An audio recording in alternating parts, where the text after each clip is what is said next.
In this video, we'll create a biped for use in a rig in our character. Bipeds are part of Character Studio, which used to be an independent plugin but is now included with 3ds Max. To make a biped, we'll go to the Create tab on the command panel and over to the Systems button. In Systems, choose Biped and then click and drag in the viewport. The idea in biped is we need to animate a lot of bipedal characters, folks that walk upright on 2 legs. We need various things with them, such as ponytails and props like swords and cups and so forth. And we need to be able to transfer motion between those bipeds. If we have it as a system, we can get to the business of animating much easier, and save our rigging time for more expressive things like facial rigs, which may be much more customized. Once we've got the biped, go to the Motion tab, and then in the Biped Tools up at the top, click on the Figure Mode button. Figure Mode allows us to adjust the biped and get it shaped to our character correctly. In Figure Mode, look at Structure. There's a body type available: skeleton, male, female, and classic, and these just determine how that biped looks. It's really going to behave the same all around.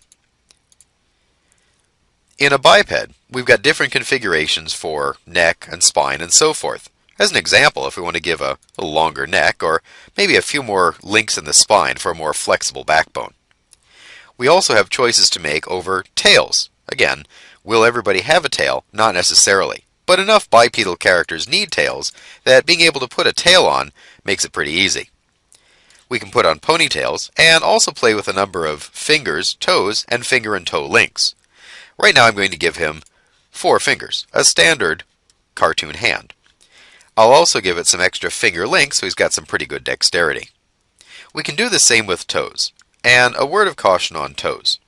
If you're making a character in shoes, 1 toe is just fine with 1 toe link, as we don't see a lot of bending. If you need characters with bare feet or visible toes that obviously need to grip or roll as they walk, go ahead and use the toes. But just keep in mind you have to skin the character to these, so in some cases fewer bones is better. We've also got some fun extras with biped. As an example, in the leg links, we can put it up to 4. This is called a horse link, and what it lets us do is, well, have an extra knee. So if a character needs to be able to bring their leg back like this. Now it may look strange, but we'll see this kind of a thing a lot in horses and other, well, fantastic characters. A large part of character animation is also interacting with different things in the environment, props that are around a character regularly. Biped comes with props, and by turning on a prop, creates a box. A prop is a special kind of object in that we can keyframe it very easily to be attached to the space or the coordinates of the biped's hands and rotate with it, or detach and set down on the table.